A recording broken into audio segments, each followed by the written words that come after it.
Hey, bienvenue dans une vidéo que je suis trop contente de tourner, même si je sais pas si ça va être intéressant, mais pour moi c'était un peu un must de faire cette vidéo récapitulative de mon aventure littéraire à Taïwan, de ce que je me suis procuré avant mon retour en France. Déjà pour le contexte, je suis partie 2 mois cet été à Taïwan et c'était dans le cadre d'une aventure linguistique qui pourrait peut-être vous intéresser. Cette vidéo n'est pas en partenariat, mais ça peut être vachement intéressant financièrement parlant. Chaque année, le bureau de Taipei à Paris offre des bourses à des étudiants ou des non-étudiants pour partir à Taïwan, étudier le chinois dans une université, peu importe votre niveau. Pour ça, vous pouvez partir 2 mois, 3 mois, 6 mois ou 9 mois. Chaque mois, le bureau de Taipei vous verse une bourse très... pas mal puisque c'est à peu près 700 € par mois. Du coup franchement, comme la vie à Taïwan c'est vraiment pas cher, les transports, la bouffe, tout ça, en vrai ça vaut grave le coup, ça m'a sauvée. J'ai pu pas mal bien en profiter. Du coup ça a été une super expérience. Personnellement j'ai pu améliorer mon chinois, notamment oral, et je vous invite vraiment à vous saisir de cette opportunité si vous pouvez. Et Taïwan c'est vraiment un pays sous-coté, les gens ils sont tellement chaleureux là-bas. L'ambiance, l'environnement, les paysages, la bouffe les gars, la bouffe. Bref, au niveau littéraire, j'adore explorer les librairies à Taïwan. Alors déjà, dans les librairies à Taïwan, on peut se poser, on peut lire sur place, c'est hyper cocooning et je suis juste deg que mon niveau de chinois soit pas assez haut pour pouvoir dévorer des bouquins pendant tout mon séjour là-bas. Et j'adore découvrir les livres qui mettent en avant eux parce que c'est assez différent en Occident, en Europe et tout. C'est très rafraîchissant de voir, ça ouvre l'esprit et j'ai pu faire quelques sélections. C'est pour ça que je voudrais vous montrer tout ça dans cette vidéo. Si ça peut vous intéresser, si ça peut vous faire découvrir quelques titres. Il y a des titres qui sont traduits en anglais, en français et tout. C'est juste que je me suis procuré en chinois parce que ça m'avait l'air intéressant pour entraîner mon chinois à la compréhension écrite. Je vais filmer dans 2 décors différents parce que là je suis pas chez moi. Ici j'ai pas pris tous mes livres, tous les livres que j'ai achetés. Je vais présenter les livres que j'ai ici, qui en a très peu, et le reste des livres que j'ai achetés quand je rentrerai chez moi. Bref, on commence tout de suite. Je voulais d'abord commencer en douceur avec pas vraiment des livres mais genre des petits cahiers, des petits carnets que j'ai pu acheter à Taïwan. J'ai acheté pas mal de ce genre de cahiers parce que c'est pas cher du tout. Là où j'étais c'était en promo, genre c'était 3 pour un peu plus de 1 € et les designs sont trop adorables. Mais regardez, c'est trop mignon, c'est tellement doux. En fait l'espacement des lignes à l'intérieur c'est vraiment pratique pour écrire en chinois. J'adore ces cahiers pour m'exercer en chinois, pour aussi prendre des cours et tout parce que c'est léger. J'ai pris cet agenda qui est assez doux et à l'intérieur il y a plusieurs types d'organisation. Ce mode là voilà, vous connaissez un peu le principe. Voilà, ça je le servais pour mon emploi du temps. Ensuite il y a ce genre de page. Voilà, là c'est là où je répertoriais ce que j'avais fait chaque jour, ensuite combien je dépensais. Ici je collais un peu des petits souvenirs, un peu comme ça. Bon là c'est devenu vraiment de la merde. À la fin t'as ce genre de page où j'écrivais un peu mon programme quand j'allais dans telle ou telle ville pour séjourner un peu. Du coup c'est hyper pratique pour pas cher, pour à peu près 2 €. Et enfin j'ai acheté avant de rentrer ce livre là. Alors ici c'est écrit genre de quoi t'as peur, fais-le et c'est tout, genre et ça ira, bref. Et j'essaie un peu d'écrire des histoires, j'ai une histoire qui me trotte dans la tête. Là j'ai envie d'écrire de la fantasy mais je suis pas assez douée, mais j'ai quand même envie. Du coup j'aimerais bien utiliser ce genre de carnet, j'en ai 2 comme ça, pour répertorier un peu mieux, de manière un peu plus détaillée, un peu plus claire, notamment les fiches des personnages, parce qu'il y a des personnages qui me trottent dans la tête, ils sont déjà esquissés mais j'aimerais les rendre vivants, j'aimerais les rendre vraiment riches comme des vraies personnes. Du coup j'avais besoin d'un carnet pour répertorier tout ça et j'espère que ce carnet m'aidera. Enfin c'est moi qui va devoir fournir le travail, mais j'espère que ce carnet sera assez motivant. Alors les pages sont douces, ça se tient bien je trouve, malgré le fait qu'il n'y ait pas de spirale. Les livres que j'ai achetés, alors là il y a plutôt des mangas, je sais pas trop si ça va vous intéresser. Je vais commencer par les romans, il y en a 2. Et il y en a un, je l'avais vu au début de mon séjour et j'ai acheté à la fin parce que j'ai trouvé en occasion. Voilà, je suis trop contente. C'est un livre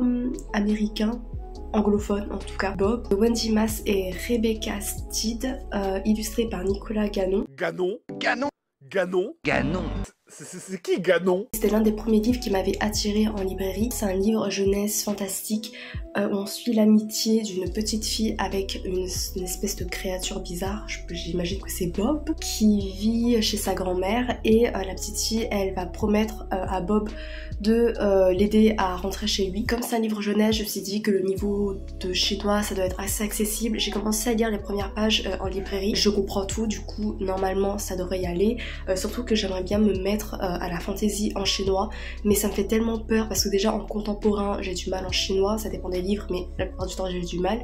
Alors en fantaisie avec des nouveaux termes et tout, ça peut être assez compliqué. Du coup je vais d'abord commencer par celui-là. Si j'y arrive, ce sera un grand pas dans mon apprentissage, ce sera assez motivant pour la suite. Et surtout ce genre de livre jeunesse qui semble tellement pur, qui est concentré sur l'amitié, mais tu sens que cette histoire fantastique, ça peut servir à un propos plus universel, qui est vraiment très humain, tu vois, genre ça peut être profond comme livre et j'adore ce livre jeunesse parce que livre jeunesse ça peut être lu par tout âge parce qu'il y a différents degrés d'interprétation, de profondeur, de complexité et je sens que ce livre, il y a ça dedans. Ensuite, l'un des romans également que j'ai acheté, alors lui, je n'ai pas fini parce que le chinois est dur, enfin le langage chinois est assez dur, mais c'est un coup de cœur. Voilà. Il s'agit de Piani de Piani Tian, qu'on peut traduire par Uncanny Convenience Store. Merde, je sais plus le nom de l'auteur. Je vous mettrai le titre en anglais et le nom de l'auteur. J'espère vraiment qu'il sera un jour traduit en français ou en anglais et je pense que ça va peut-être pas tarder parce que c'est un best-seller en Asie. Vraiment dans toutes les librairies, c'était le livre qui était mis en avant et je comprends pourquoi. Du coup, c'est un best-seller sud-coréen et on suit des tranches de vie dans un convenience store. Alors les convenience stores, pour ceux qui ne savent pas, ce sont des petits supérettes ouvertes H24, 7 jours sur 7. En particulier, dans ce tome en tout cas, on suit comment un SDF qui a perdu la mémoire, du coup il sait pas vraiment où il en est dans sa vie, comment il va devenir un employé dans le convenience store qui est tenu par la gérante qui est une dame assez âgée. C'est un peu une fin de famille. C'est doux, c'est chaleureux, je pense que je ferai une vidéo entière dessus quand j'aurai fini. Il me reste... j'ai bien avancé, je suis à la page... Ouah, je suis à la page 160, là. Et regardez comment j'ai déjà beaucoup à noter. J'ai pleuré avec ce livre, je lis très lentement. Mais du coup, en fait, le lire lentement, ça me permet de m'attarder sur des détails, sur les phrases, sur l'atmosphère. Vraiment, à Taïwan, quand je lisais, chaque soir, c'était un moment de bonheur, de douceur, de tendresse, genre j'étais enfermée dans mon cocon. Je lisais, je rigolais, je fondais d'amour, je pleurais. Parfois, il y avait des moments de frustration parce que je comprenais rien du tout. J'ai un énorme crush, je suis amoureuse du héros là qui devient employé. Il est trop pur et il est badass, c'est le parfait. Il est tellement empathique. Dans la version que j'ai achetée, il y a un poster du tome 2. Oh. Oui, le tome 2, j'ai acheté. Et j'adore parce que les couleurs, c'est toujours tellement doux et rafraîchissant. Genre, t'as envie de t'y plonger. Ensuite, on passe au manga. Au cours de mes derniers jours à Taïwan, je me suis lâchée. J'ai acheté plusieurs livres d'un même manga, d'un même manga. IQ, c'est un manga de volleyball. Je l'ai présenté dans une de mes vidéos sur 4 de mes mangas préférés, je sais pas quoi. Même si vous ne connaissez rien au volleyball, même si vous n'aimez pas le sport, regardez IQ. Lisez IQ, c'est la vie, ça va vous donner envie de faire des choses dans votre vie, enfin même si peut-être vous avez déjà envie, mais genre ça va vous donner un boost de motivation, ça va vous faire relativiser sur certaines choses comme la pression, comme le fait d'avoir l'impression de piétiner sur place et de pas progresser, mais en fait si t'es en train de progresser, ça t'apprend à vraiment avancer à ton rythme, à avancer petit à petit, à être patient dans tes efforts, et c'est rafraîchissant et c'est tellement drôle et émouvant. Il y a des moments, et les matchs, ça va pas requérir d'artifice propre au manga où genre il y a des techniques de ouf, limite du fantastique et tout. Non, ça reste réaliste et c'est d'autant plus passionnant. Alors j'ai acheté un livre récap, c'est un peu un guide officiel, alors c'est en chinois, du coup je ne sais pas du tout comment je vais pouvoir le lire et il va très sûrement sortir en français, mais quand il va sortir en français j'imagine que ce sera hors de prix, mais voilà, du coup en fait c'est tellement complet que ça reprend des personnages. Je les connais même pas, je suis désolée, je les ai oubliés parce que c'est plus que des personnages secondaires, c'est des personnages tertiaires, mais vraiment des side characters, mais tu les vois qu'une fois. Tu vois, bon là, lui, il est populaire, mais genre, par exemple, eux là, tu vois, on dirait vraiment que c'est des esquisses en fait, tu sais même pas qui c'est, mais ils ont quand même une petite place pour eux, pour les présenter, et en fait ça montre vraiment la richesse en matière de personnages dans Haikyuu, parce qu'il y a énormément de personnages, il y a beaucoup d'équipes et ils ont tous une richesse, une profondeur. Ils ont tous plusieurs traits de personnalité qui vont dans tous les sens et qui forment un personnage qui est cohérent, qui est vivant, hyper attachant. Et puis après ça revient sur l'évolution des personnages au fil des années. Et quelle évolution parfois, enfin bref, t'as aussi un double poster. Alors lui j'aimerais bien l'enlever pour pouvoir l'accrocher parce que c'est trop beau. Là c'est les passeurs, les setters, ceux qui font la passe là au volleyball, voilà, ils sont trop beaux. Et là c'est des quoi? C'est des middle blockers, du coup c'est les gens qui bloquent la balle au-dessus du filet. Voilà, j'adore le style. Dedans aussi t'as une espèce de marque-page comme ça, transparent, c'est trop mignon. Est-ce que j'ai acheté aussi essentiellement pour le marque-page? Oui, peut-être. Ils sont trop mignons, je les adore, vraiment cette équipe, tu vis de manière intense. Toutes les émotions, t'as l'impression que tu joues ta vie sur le terrain, tellement t'es à fond avec eux. J'ai craqué, ça parce que ça coûte super cher, mais ça coûte moins cher qu'en France, du coup je me suis dit bon allez, craque. Non bah je vais pas montrer ça parce que ça spoil. Merde. Alors en fait j'ai acheté cet ouvrage là parce que c'est pour célébrer les 10 ans de Haikyuu je crois. Et je vous montre pas la couverture parce que sur les couvertures tu vois les personnages après l'ellipse dans le manga, ce qu'ils sont devenus, leur métier. À l'intérieur t'as... Mais attendez, je vais l'enlever. Cet ouvrage il m'a coûté 20-30 euros. C'est en japonais. C'est trop beau. Waouh, ils sont beaux hein. Ça spoil pas là. Ils sont beaux. Mais je les adore. T'as un chapitre bonus que on a lu quand c'est sorti en anglais, version non officielle sur internet. T'as des sortes, je sais même pas ce que c'est écrit, mais genre ça retourne sur un peu tout le manga en fait. Avec, j'ai l'impression que c'est des interviews. Tsuki, meilleur glow up ever. C'est juste satisfaisant, rien que de revoir les planches, de revoir les personnages et tout. T'as le retour sur les expositions, sur les événements qui ont été faits au Japon. Ouais. T'as des petites tartes comme ça. Je suis trop contente. Parce que quand ça va sortir en France, certes, je comprendrai les mots, mais ça sera tellement cher. Mais là, au pire, j'utiliserai Google Traduction. Et j'ai acheté, alors celui-là, j'ai hésité à l'acheter d'une part parce qu'il est hyper lourd. Et du coup, j'étais en mode, est-ce que ça va passer dans ma valise ou pas au niveau du poids? Et aussi parce que c'est cher, mais c'est quand même 40 euros moins cher qu'en France. En France, ça coûte 70 euros. Là, ça m'a coûté 30 euros à peu près. J'étais en mode, meuf, tu vas le regretter si tu le prends pas et t'es pas une vraie fan si tu rates ça. J'ai pris le illustration book, le complet illustration book de Haikyuu. Alors, la couverture, c'est l'une de mes illustrations préférées de Haikyuu. Voilà, de Furudate. Je l'ai pas encore ouvert, mais je sais que quand il était sorti en France, je l'avais feuilleté vite fait en librairie et j'étais en mode je pourrais pas l'avoir parce qu'il coûte 70 euros. Mais là, du coup, je l'ai et je vais vous ouvrir pour vous montrer quelques dessins, quelques illustrations. Putain, il est tout. Oh, il est tellement... En fait, il y a un peu du relief sur les titres. C'est... Je saurais pas comment décrire la texture, mais ça fait papier avec un peu de grain ou je sais pas quoi. Mais c'est tellement bon. Je les adore. C'est beau. Ah, ça sent bon. Oh, ça sent super bon. C'est beau. C'est beau. Il y a là. Il y a là. Il y a aussi des moments de slice of life. Oh, mais il y a tellement de... C'est trop satisfaisant. Bon, je suis en train de spoiler tout là.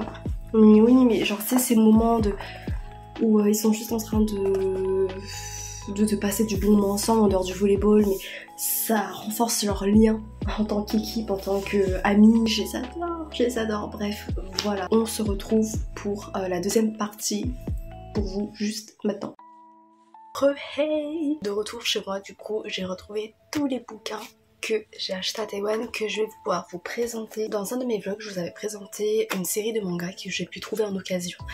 C'était l'une des séries de mangas que je voulais vraiment acheter en intégralité à Taïwan parce que ça revient à moins cher, parce que les mangas à Taïwan c'est beaucoup moins cher et parce que c'est une série de mangas que j'ai déjà lu plusieurs fois et je me suis dit pourquoi pas retenter de le lire, mais cette fois-ci en chinois, comme ça pourrait entraîner ma compréhension écrite. J'ai pas pu acheter l'intégralité parce qu'il y avait que les 10 premiers tomes en occasion et de toute façon j'avais plus de place dans ma valise, mais quand même 10 tomes sur 18 c'est mieux que rien. Il s'agit de Parakamon. Voilà, pour les 10 tomes j'ai payé un peu moins de 25 €, donc c'est vraiment une très bonne affaire. Il y a 3 secondes je vous ai dit que j'allais relire pour pouvoir entraîner ma compréhension écrite en chinois. Je suis encore au tome 2, 2 mois après être rentrée de Taïwan, mais bon je prends mon temps, voilà, c'est pas du tout parce que j'avais la flemme ou... Voilà. Le tout premier roman que j'ai acheté dès mon arrivée à Taïwan, dès le premier jour, c'était le roman que je voulais acheter le plus quand je suis retournée à Taïwan, parce que je venais d'avoir un coup de cœur sur l'édition anglaise que j'ai lue et je savais que c'était sorti en chinois. Je me suis dit il faut absolument que je l'ai. Est-ce que je vais le relire en chinois? Je ne sais pas, je sais pas encore, mais l'édition je la trouve magnifique. Il s'agit du Château solitaire dans le miroir de Mizuki Tsujimura qui est sorti en France dans la maison d'édition, je ne sais plus, je le cherche, chez les éditions Milan. Dans la collection imagée à toucher. Et ici du coup c'est l'édition taïwanaise. C'est une couverture qui est réversible, le coup derrière. C'était vendu comme ça. Voilà, mais je préfère nettement cette couverture là parce que voilà, c'est comme l'édition, la couverture en français. C'est une histoire globalement qui est très forte sur tellement de thèmes qui touchent à l'enfance, à l'adolescence, le harcèlement scolaire, la pression sociale, l'amitié dans ce roman. À la fin. J'ai fait une vidéo entière sur pourquoi c'est un coup de cœur, c'est limite une dissertation orale, du coup je vous invite à aller voir cette vidéo si ça vous intéresse. Bon là je vais prendre dans le désordre. J'ai acheté ce roman graphique, en fait je sais pas trop, c'est un roman un peu illustré. En fait il n'y a pas beaucoup de texte, les textes ça pourrait comme ça, mais les dessins c'est vraiment le plus important. Je m'étais posée à l'Opéra Métropolitain à Taichung à Taïwan et là-bas il y avait une exposition avec pas mal d'ouvrages de cet auteur, de ce dessinateur qui est Jimmy Liao, qui a été traduit en français, pas toutes ses BD mais quand même quelques-unes dont lui, du coup de Starry Starry Night, et en français c'est traduit par Nuit étoilée du coup de Jimmy Liao. Ce dessinateur, cet artiste, il est très connu parce que tu ressens une profonde empathie et compréhension dans son art vis-à-vis des enfants, de ce qu'ils peuvent ressentir, notamment la solitude, la mélancolie, le fait d'être un peu en décalage par rapport aux autres. Et dans cet ouvrage que du coup j'ai pu découvrir à l'Opéra Métropolitain de Taichung et qui a été un coup de cœur, du coup c'est pour ça que je l'ai acheté avant de rentrer en France. On suit l'amitié entre une petite fille et un garçon et c'est trop mignon. C'est juste tellement pur et tellement tendre. Je trouve que tu sens vraiment leurs sentiments, tu sens ce qu'ils peuvent ressentir, genre que ce soit la solitude, la plénitude, le sentiment d'être enfin compris, la maladresse.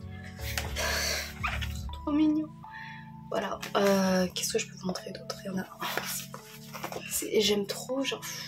Voilà, bref, du coup j'ai lu d'autres BD de cet auteur, mais celui-là ça a vraiment été mon coup de cœur et je suis trop contente de l'avoir. Donc voilà, petite parenthèse, le manga aussi, je sais pas si vous connaissez Gintama, mon manga préféré ever, et là en fait c'est juste des livres sur les films qui sont sortis, voilà, en fait c'est en japonais, du coup je ne comprends rien, mais il y a des infos sur les personnages, sur les artistes, je sais pas quoi. J'ai vu, c'est du Gintama, ça coûtait même pas 3 € chacun, je me suis dit bah, je vais les prendre parce que je suis une fan, je suis une passionnée, c'est ma vie, je peux pas laisser passer ça. Il y a ma coloc qui m'a donné ce livre japonais, du coup elle est japonaise et elle a lu ce livre et elle a beaucoup aimé et elle allait jeter à la poubelle parce que elle avait plus de place dans ses bagages pour le ramener.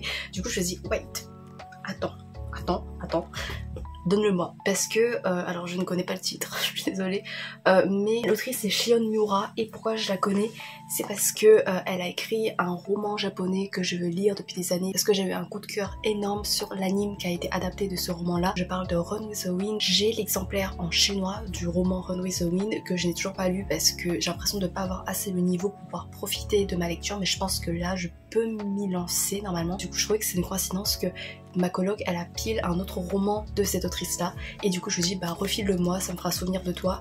Je vais sûrement jamais le lire parce que je n'étudie pas le japonais et j'aime beaucoup les romans japonais. En fait c'est pas un format poche vraiment, mais c'est un format carré, c'est un peu petit et c'est trop mignon, je sais pas, c'est trop mignon. Voilà. Voilà, ça fera au moins un souvenir de ma coloc qui me manque beaucoup. Bref, ah oui. Alors ce livre en gros, à la BU de ma fac, il y avait des livres, c'est même pas des livres mais il y avait des trucs comme ça qui étaient exposés en mode oui servez-vous parce qu'on s'est débarrassé. De manière impulsive j'ai pris ce livre là parce que je trouvais que l'édition, que la couverture, hardback et tout était trop jolie. C'est un livre religieux, voilà. Il y a des préceptes, je sais même pas si c'est du taoïsme, du bouddhisme. Quand je l'ai pris, j'étais en mode mais en fait ça me chargeait pour rien, genre je vais jamais le lire. J'ai pris juste parce qu'il était beau, mais j'ai envie de m'en débarrasser. Je sais pas ce que je vais en foutre, mais c'est très beau. C'est très beau. Je sais pas si vous voyez. Voilà. Ah oui, l'un des premiers livres que j'ai acheté, c'était l'édition de Anne de Green Gables de Lucy Maud Montgomery. Alors, Anne de Green Gables, j'ai essayé de le lire, déjà je l'ai commencé, mais j'étais pas dans le mood pour vraiment apprécier pleinement la richesse des monologues de Anne, de sa perception de la vie, mais ce n'est que partie remise, je prévois de recommencer ma lecture vers Noël, vers cette période de vacances. Je me vois tellement bien sous un plaid avec un chocolat chaud, des clémentines et en train de m'immerger dans les pensées de Anne, de comment elle perçoit la vie, comment elle relativise sur les choses simples. Et en fait de base quand j'avais acheté ce roman là, mon but c'était de le lire pendant mon séjour à Taïwan parce que je me suis dit bon c'est une saga, normalement c'est destiné à tout âge, du coup à la jeunesse et tout, donc normalement le vocabulaire est assez accessible si je lis en chinois, mais je pense qu'il y a pas mal de descriptions, qu'il y a pas mal de vocabulaire quand même, et du coup des premières pages j'étais un peu perdue, du coup j'ai abandonné. Voilà, je vais abandonner ce challenge et je vais juste lire en français pour vraiment profiter pleinement et lire au plus vite possible. Voilà, pour pas trop perdre mon temps. Et j'espère que je vais beaucoup aimer, comme ça je vais au moins pas regretter d'avoir acheté l'édition chinoise, au moins pour me satisfaire de manière esthétique. C'est un peu creusé ici. Voilà, c'est pas aussi beau hein, que l'édition française, on est d'accord, chez Tout ça l'ouverture, mais j'aime bien quand même si j'aime pas du tout les pages, comment c'est rugueux en fait, c'est pas agréable. Je vous garde le meilleur pour la fin. On revient sur une saga que j'ai présentée quelques minutes au début de cette vidéo là. C'est le tome 2 des Uncanny Convenience Store. Cette fois-ci j'ai le nom de l'auteur, de Kim Ho-yeon. Je suis désolée, c'est sud-coréen et je sais pas vraiment prononcer les noms coréens. C'est le tome 2, je vous l'ai déjà présenté et il faut que je lise le tome 1, que je finisse. Et voilà, j'aime tellement les couvertures. Attends, je vous enlever la bande qui ne sert absolument à rien et c'est trop beau. Et il faudrait que j'enlève ça aussi, mais c'est tellement chaleureux, c'est tellement accueillant. C'est beau. J'allais dire oui mais ça, ce serait mieux de le lire au printemps, en été. Mais de toute façon d'ici là, le temps que je finisse tome 1, on va être en printemps-été. Je me surestime trop. J'adore cette saga. Enfin cette saga, cette duologie. Même si ça fait longtemps que j'ai pas repris parce que c'est en chinois et ça me fait un peu peur et j'ai la flemme. Mais il faut que je reprenne et il va être traduit en anglais ou en français, c'est sûr et certain. C'est un best-seller en Asie pour l'instant. Vous inquiétez pas, patience. Je suis allée dans une librairie d'occasion que j'avais déjà spotted au début de mon séjour. J'en ai profité pour acheter quelques romans d'occasion. J'ai acheté 2 romances, voilà. Le premier, celui-là, c'est de Sophia, ça s'appelle Moi ou Nous. Ambiguous Love by Sophia. Voilà, Amour ambigu. J'ai essayé de lire le résumé avec Google Traduc, j'ai rien compris. Ça commence bien. J'achète des romances en chinois parce que bah, c'est les genres les plus faciles pour moi à comprendre dans une langue qui m'est pas trop familière. J'ai juste compris un peu le début du résumé. En gros, il y a une héroïne, il y a son amie qui lui dit « Ouais, tu vois, le mec là, apparemment il en croche sur toi. » Et c'est... Après j'ai pas compris le résumé, mais on verra par la suite. Ce serait marrant si je vous fais un vlog où j'essaie de le lire et en même temps je vous raconte l'histoire en même temps, tu vois. Mais ça risque de prendre beaucoup longtemps. Mais ça risque de durer beaucoup trop longtemps. Le filmage, le tournage de ce vlog, parce que bah, je prends énormément de mois à lire un livre en chinois. Bon. Et le deuxième roman, Never End. Lui, je sais de quoi ça parle parce que Google Traduction a été clair dessus sur le résumé. En gros, c'est un mec et une fille. Ils ont une relation assez ambiguë, je sais pas si c'est des sex friends ou pas, mais en tout cas ils sont ni que amis ni amants, Mais voilà, ils partagent cette relation qui est assez ambiguë et ça leur convient. Voilà, ils font pas une fixette sur comment définir leur relation. Jusqu'à un jour où il y a un mec qui débarque et j'imagine que ça va être un triangle amoureux. En vrai, ça m'intrigue. Je vais vous reprendre 2-3 fois comme ça dans la vidéo en aparté, dans la lumière sacrée du matin. Je préfère également lire de la romance en chinois parce que même si je prends énormément de temps et que j'en ai très peu lu en vrai, mais je pense que je suis plus à même d'apprécier la romance que si je le lisais en anglais ou en français, du coup des langues dans lesquelles j'ai pas trop de mal à comprendre, parce qu'en chinois il y a la satisfaction de comprendre qui arrive à atténuer tous les défauts que je trouve en romance, toutes les situations, tous les défauts de personnages qui pourraient m'agacer en temps normal. Et du coup c'est surtout en chinois que je pourrais vraiment apprécier mon expérience en romance en général. Quand vous apprenez une langue, je pense que vous pouvez lire un genre que vous détestez dans cette langue là et ça peut être un moyen pour vous réconcilier avec ce genre. Oh. Ah, et il y a un marque-page, je crois que j'avais vu mais j'avais complètement oublié. Il est trop mignon. Oh, c'est trop mignon, j'ai un marque-page. Ces 2 romans chacun, ça m'a coûté un peu plus de 2 €. J'ai pris cet ouvrage qui est pas vraiment un roman mais plutôt un livre autobiographique que j'avais déjà remarqué à ma première venue dans ces librairies d'occasion, qui s'appelle Mom Kiss. C'est le retour de l'auteur sur sa relation familiale, comment la dynamique familiale s'est développée autour de la maladie de leur mère. Ça a l'air assez personnel, assez émouvant. J'espère que je vais comprendre. Et l'auteur s'appelle Guidance. J'ai l'impression qu'il est assez populaire, je crois qu'il a réalisé des films et tout, que c'est un artiste assez accompli. Avant de partir, j'ai acheté ce roman-là d'un auteur, d'une autrice anglophone, Don't Let Me Go. Si ça vous intéresse, je pense que vous pouvez le trouver du coup en anglais facilement. De ce que j'ai compris, je crois qu'on est dans un appartement où on va suivre des tranches de vie de plusieurs personnages et comment ils vont créer des liens entre eux. Sur la couverture, tu peux quand même pas mal deviner, genre avec une enfant, un jeune homme qui a l'air assez solitaire, une personne âgée. J'imagine que malgré les problèmes qui bousculent leur quotidien et tout, ils vont quand même réussir à se rapprocher et comment ces liens-là vont les encourager, vont les soutenir dans leur propre vie personnelle. Je pense que c'est des trucs comme ça et voilà, je suis allée voir des critiques, apparemment c'est vraiment très juste au niveau des sentiments des personnages, de leur développement et voilà, ça peut être assez intéressant et j'espère profiter malgré la barrière linguistique. Oh, il me reste un seul et c'est le meilleur. Et avant de vous présenter la crème de la crème, j'avais oublié de vous présenter quelques ouvrages que j'avais également achetés. Voilà, c'est autour du manga, du coup je sais pas trop si ça va vous intéresser, notamment que le premier c'est d'un manga qui c'est sous-coté en France. On va revenir sur Gintama, aka l'amour de ma vie, la vie de ma vie, mon manga préféré ever. Ici, c'est le roman qui adapte le film final de Gintama que j'ai regardé, que j'ai beaucoup aimé. À l'intérieur, t'as des illustrations du film avec le texte en chinois et en vrai, le bon challenge ce serait que j'essaye de le lire. Parce que c'est un univers qui m'est familier, c'est une histoire que j'ai déjà vécue. Il y a des éléments de science-fiction pour un peu challenger ma compréhension, enfin comme si j'avais besoin de ça pour challenger ma compréhension chinois. En même temps j'ai un peu trop peur parce que la science-fiction chinois, déjà que la science-fiction en français personnellement je suis pas très à l'aise, alors bon, mais il faut essayer. Et à l'intérieur ici t'as des scènes du film, ici t'as une espèce de carte plastique, je sais pas trop ce que c'est, il faudrait que j'enlève parce que c'est très mignon. C'est des personnages assez importants quand ils étaient enfants parce que dans ce film-là, on retourne sur leur passé. En fait, c'est un peu comme le cycle de leur passé qui se boucle pour les permettre de s'émanciper de leur trauma, de se libérer pour enfin guérir et avancer pleinement dans la vie et profiter vraiment du présent. Au début, t'as un poster recto verso qui reprend l'affiche du film et oula, c'est... Oula, je suis en train de l'écarteler l'ouvrage avec le bye bye parce que c'est la fin. Voilà, c'est la fin de ma vie depuis plusieurs années là. Voilà, on n'est pas là pour dire à quel point j'adore Gintama, sinon on y passerait pendant des heures.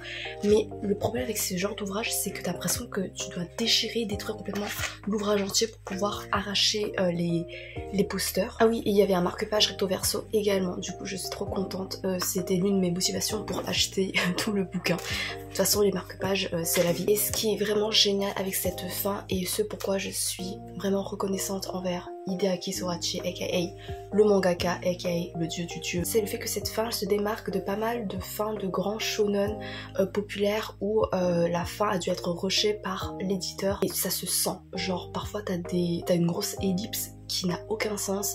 T'as des relations qui s'accomplissent mais de manière assez forcée, assez lourde. Alors que dans Gintama, l'éditeur il avait dit au mangaka, allez, dépêche-toi de finir ton œuvre, et le mangaka il est en mode non non non non, tu me forçais, bah je vais te quitter. Et il a quitté le Shonen Jump, aka le magazine au Japon vraiment populaire dans ce genre là, tu vois, qui est lu par tous et qui est vraiment importante pour donner une visibilité à ton manga, et dans lequel Gintama ça a quand même une grande place parce que c'est l'un des plus grands shonen au Japon. Et l'auteur il a pas hésité à quitter ce magazine-là pour pouvoir amener à son rythme la fin de Gintama, pour pouvoir vraiment développer comme il le veut sur notre plateforme indépendante, je crois que c'est son application, au risque de perdre de l'audience en fait, de perdre son public, parce que il est passionné par son œuvre, parce qu'il voulait pas rusher les choses et parce qu'il respecte ses fans. Après je dis pas que les autres auteurs ils respectent pas leurs fans, évidemment, parce que de toute façon ils avaient pas le choix, c'est l'éditeur qui fout la pression. Mais le fait que le mangaka il ait eu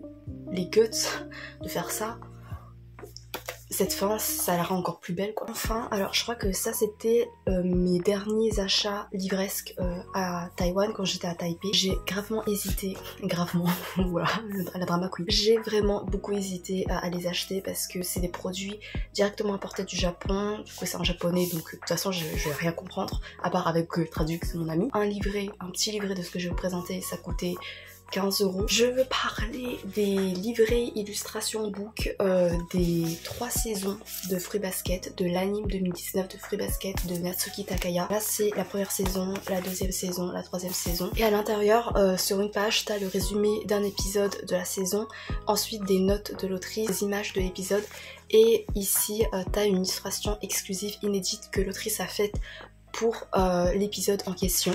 Et cet épisode, mon midi, quand il raconte son passé, voilà, et le truc de la casquette, hyper symbolique, hyper forte, hyper puissante, quand tu connais l'identité de la personne avec la casquette.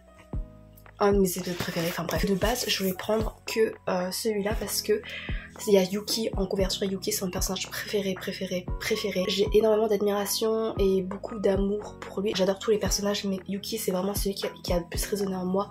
Genre comment il s'émancipe de la toxicité de ses liens familiaux pour aller vers les autres, pour développer sa confiance en lui et trouver un sens à ce qu'il est en fait, sans se laisser influencer par toute l'hypocrisie aux alentours, tous les préjugés, etc. Je vais prendre que celui-là, mais je suis en mode, mais meuf, t'es une fan de Fruits Basket depuis que t'as 10, 11 ans, depuis qu'à la médiathèque t'as emprunté le 2e tome parce que tu pensais que c'était un manga sur le basket. Et en même temps, je suis en mode, mais ça se peut, je vais être déçue par le contenu. Payer plus de 15 € un livret, peut-être qu'en vrai, dedans, voilà, y a rien. Et en fait, voir les illustrations, ça m'apaise. Je me dire qu'en fait, j'ai un livret avec des illustrations inédites, tu vois, genre de manière officielle. Ça m'a fait du bien et ça m'a fait aussi chialer de tomber sur quelques illustrations parce que ça représente énormément pour moi. C'est très significatif, c'est très émouvant, tu vois l'évolution des personnages, tu revois aussi d'où ils sont partis et c'est tellement doux en fait, c'est chaleureux. Cet épisode, ma vie. Fruits Basket, c'est un manga qui est lourd en trauma, mais c'est abordé de manière délicate, ça prend son temps pour développer ses personnages de manière très sensible, très empathique et aussi très nuancée. On les accepte comme ils sont, on accepte aussi leur rédemption. C'est aussi une question de seconde chance, de pardon, d'amour aussi, d'amour sous toutes ses formes. Il n'y a pas que de la romance, il y a de l'amour familial, mais qui est bousculé par tout l'environnement toxique et tout, et comment tu peux t'émanciper, tu peux te rattraper. Il y a l'amitié aussi, et la relation entre Toru et Yuki, enfin bref, voilà, j'ai trop plapaté. Je vous laisse avec la fin de la vidéo. C'est le dernier roman, je crois, que j'ai acheté à Taïwan. J'étais en mode, mais j'ai plus de place dans ma valise, comment je vais le caler parce qu'il est gros, mais je suis en mode, mais je ne peux pas le laisser passer. Et parce qu'en fait, quand je l'ai vu, j'ai halluciné parce qu'ils ont vraiment pas perdu de temps pour le traduire, pour l'éditer à Taïwan, alors qu'il n'est même pas encore sorti en France. Je veux parler du one-shot de Nico D'Angelo et Will Solas de la saga Percy Jackson de Rick Riordan. Alors, c'est beau, c'est pas tout, c'est trop. Et en fait, c'est une couverture qui est un peu rigide et transparent en fait. Je sais pas si vous voyez. c'est transparent. Il faut que déjà que je lise soit en anglais, soit j'attends la version française. Et je pense que quand je le lis, il y aura beaucoup de passages que je vais relever, que je vais annoter. Et je pense que je vais reporter également mes annotations dans cette version taïwanaise. Et voilà, tu sais, les relire certains passages en chinois, en vrai ça peut être intéressant, ça me fait acquérir du vocabulaire. Et c'est Nico qui est mon personnage préféré ever parmi tout roman confondu. Du coup je suis trop contente. Ils sont vraiment rapides parce que le roman il est sorti je crois en mai et en août déjà il l'avait déjà. Je suis trop contente d'avoir été à Taïwan pile à ce moment-là pour l'avoir. J'avoue que je préfère nettement cette couverture, cette édition plutôt que l'édition originale VO parce que je suis pas vraiment fan du style graphique, même si j'aime quand même beaucoup parce que c'est Nico et sous toutes ses formes, à part les premières illustrations de Nico là qui sont super moches. Je continue à l'adorer quand même parce que voilà, ce n'est pas le physique qui compte, mais l'esthétique compte quand même dans ce cas-là parce que c'est beau quand même et voilà. Et j'adore l'arc-en-ciel LGBT friendly, heureusement parce que bah, c'est une romance gay.